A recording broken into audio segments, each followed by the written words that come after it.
Wano Kuni est un arc que l'on attend depuis plusieurs mois, voire plusieurs années. Les promesses d'Oda et des éditeurs y sont pour beaucoup, et l'on peut dire que les chapitres que nous venons de découvrir augurent le meilleur pour le futur de cet arc. Outre la hype pour Wano Kuni, ce que je retiendrai, c'est le voyage initiatique qu'Oda est en train de mettre en place pour nous faire découvrir les mythes et légendes de sa terre natale. Et de tout cela commencent à naître des centaines de théories. Lors de ma critique analyse du chapitre 909 qui introduisit l'arc de Wano Kuni, je vous ai parlé de Zoro comme étant le tueur de Shogun et de sa relation avec les créatures mythiques que sont les dragons. Et je vous avais promis une théorie. Il est maintenant temps de tenir ma promesse et nous allons découvrir tout cela ensemble.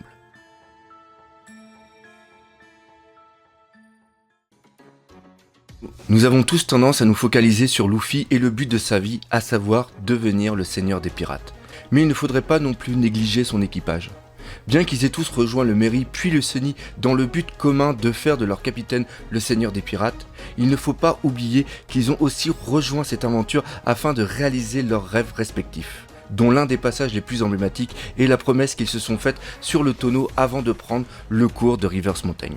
Nous pouvons donc supposer qu'à ce moment, Oda a mis en place un schéma narratif faisant du rêve de Luffy l'apothéose de l'histoire après que tout son équipage ait pu réaliser leurs rêves et ce, peut-être même dans l'ordre de leur admission officielle au sein des Mugiwara. Dans le premier chapitre introduisant Wano Kuni, nous découvrons que le shogun actuel se nomme Orochi et qu'il appartient au clan Kurozumi, se traduisant par charbon noir et étant un homophone de forgeron. Bien que le nom de son clan puisse avoir une incidence sur l'histoire, nous nous attarderons surtout sur son prénom et la mythologie qui lui est liée. Qui dit mythologie japonaise dit Kojiki, qui se traduit littéralement par chronique des faits anciens. Il est le plus ancien des livres japonais, il date de l'an 712 de notre ère. C'est un recueil compilant l'origine de la création des îles du Japon par Izanami et Izanagi, en passant par les histoires des 8 millions de dieux, dits kami en japonais, qui sont la base de la religion Shinto. Le mythe qui va suivre est aussi compté dans le Nihon Shuki, deuxième livre le plus important de l'histoire du Japon, avec le Kojiki. Parmi ces mythes, il y a celui du combat qui opposa le kami Susanoo, célèbre frère de la reine des kami Amaterasu, au serpent géant à 8 têtes et à 8 queues nommé Yamata no Orochi, qui peut se traduire par grand serpent à 8 têtes. Susanoo, qui venait d'être chassé du Sekigahara, équivalent de l'Olympe pour les dieux japonais, après avoir une fois de plus nui à sa sœur, accepta de sauver la dernière fille d'un couple qui venait de donner leur 8e et dernière fille en sacrifice après avoir cédé les 7 plus âgés. Au milieu d'une tempête déclenchée par le dragon, Susanoo le vainquit en le saoulant d'abord puis trancha ses têtes et ses queues. Mais en arrivant à l'une des queues du milieu, son épée s'ébrécha sur une lame cachée à l'intérieur. Il s'agissait d'une épée dont son matériau aurait été forgé à partir d'une météorite. Son nom devint d'abord Ame no Mura Komo no Tsurugi, signifiant épée qui rassemble les nuages célestes, chose amusante quand on sait qu'il est dit que sa puissance était telle qu'entre les mains de Susanoo, elle avait pouvoir de trancher jusqu'aux cieux. Ainsi, Susanoo obtient le pardon de sa sœur à qui il offra son épée qui prit le nom de Kusanagi no Tsurugi. Elle devint l'un des 3 trésors impériaux et serait apparemment aujourd'hui secrètement gardée à Nagoya dans le sanctuaire shintoïste Atsuta Jingu. Alors certains me diront très beau cours sur la mythologie japonaise, mais quel est le rapport avec Zoro dans tout ça ? Beaucoup sont persuadés que Zoro deviendra le meilleur épéiste au monde en battant son mentor Mihawk. Cela paraît encore difficile, même si Zoro, depuis son entrée dans le Nouveau Monde, n'a pas encore été une seule fois en difficulté. De plus, croyez-vous vraiment qu'Oda se contenterait de quelque chose d'aussi simple ? Depuis leur première rencontre, le Shichibukai a montré qu'il avait beaucoup d'estime pour le jeune Zoro et qu'il souhaitait lui-même le voir le dépasser. De plus, il fut le mentor de Zoro pendant 2 ans et la cicatrice qu'il a sur l'œil est peut-être le résultat d'une ultime passe d'armes entre l'élève et son maître avant le départ de celui-ci. Ce que veut Zoro, c'est dépasser son maître et devenir le meilleur épéiste. Ainsi, l'affronter dans un duel n'aurait aucun sens pour plusieurs raisons.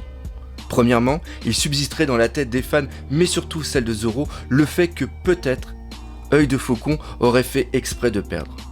Deuxièmement, devenir le meilleur épéiste ne se fait pas en détrônant une personne, car il existera toujours une personne plus forte physiquement ou techniquement.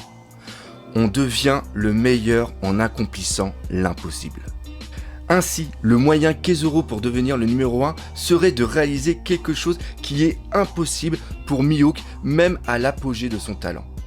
Pour ce faire, il doit maîtriser une technique dont on apprendra l'existence dans un flashback, ou alors de s'éveiller à un certain niveau de haki afin de pouvoir trancher une matière qui n'a jamais encore été tranchée, telle une arme mythique indestructible créée par un ancêtre du clan Kuzumi, qui, comme on l'a dit précédemment, signifie charbon noir tout en étant un homophone de forgeron. Ainsi, il n'y aurait plus aucun doute sur la supériorité du bretteur des Mugiwara et le shogun Orochi pourrait permettre à cette idée de devenir réalité. Maintenant, imaginons une représentation de ce fameux mythe où Zoro aurait le rôle de Susanoo. D'ailleurs, ce dieu était plutôt ténébreux et porté sur l'alcool, au même titre que notre pirate préféré. Et Orochi aurait le rôle de Orochi justement. Nous ne savons du shogun encore peu de choses, mais dans les derniers chapitres, il a été désigné comme un épéiste utilisant une technique à deux lames à l'instar du plus célèbre des samouraïs du Japon, Miyamoto Musashi. Ajoutons à cela qu'il puisse être le porteur d'un fruit du démon type Zoan mythologique comme celui du serpent à 8 têtes et nous aurions le candidat parfait pour le combat ultime de Zoro.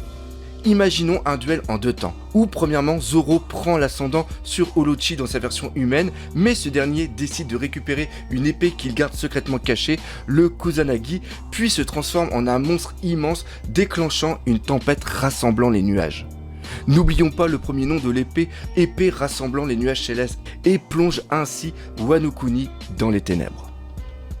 S'ensuivrait un combat épique où Zoro irait jusqu'à briser une ou plusieurs de ses lames et parviendrait à récupérer Kusanagi. Avec recouvert de sang et très mal en point, il réussirait à s'éveiller à ce stade supérieur même à celui de Mihawk, dans lequel il déclencherait un coup où, tel Susanoo, il trancherait Orochi et ouvrirait en deux le ciel illuminant le pays et stoppant ainsi la tempête. Par ce geste, il mettrait ainsi symboliquement en place la fin de la tyrannie d'Orochi et une nouvelle aube de paix, celle de la volonté d'Oden.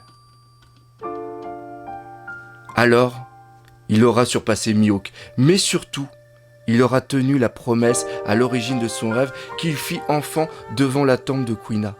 Un jour, je deviendrai tellement fort que même depuis les cieux, tu pourras le voir. Son coup ultime, tranchant le ciel, sera donc une métaphore représentant un message envoyé à Kuina pour lui faire savoir qu'il a réussi.